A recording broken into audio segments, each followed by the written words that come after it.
బుట్టెలో breaking చూస్తున్నాం. పిల్లిని రామకృష్ణారెడ్డి ఆయన సోదరుడు వెంకటరామరెడ్డికి మాచర్ల న్యాయస్థానం 14 రోజుల రిమాండ్ విధించింది. ఇక వారిని అధికారులు నెల్లూరు జైలుకు తరలించారు.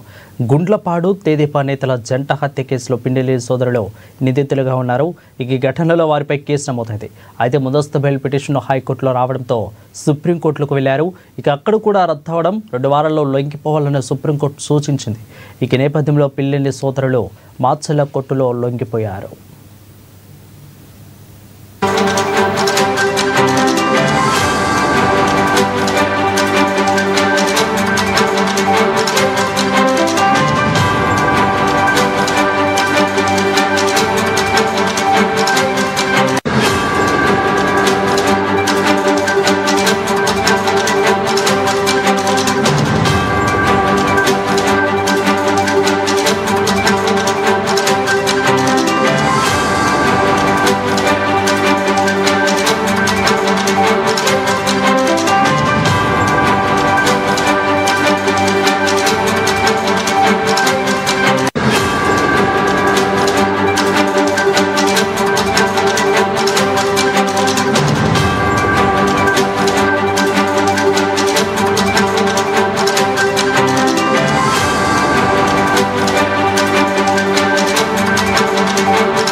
ఇక పిన్నెల్లి రామకృష్ణారెడ్డి అయిన సోదరుడు వెంకటరామరెడ్డి మాచర్ల న్యాయస్థానం 14 రోజుల రిమాండ్ విధించింది.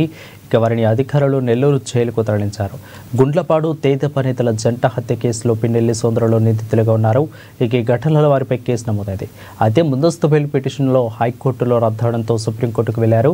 ఇక అక్కడ కూడా రద్దవడం 2 వారాల్లో లొంగిపోవాలని సుప్రీంకోర్టు సూచించింది. ఈ నేపథ్యంలో పిన్నెల్లి సోదరులు మాచర్ల కోర్టులో లొంగిపోయారు.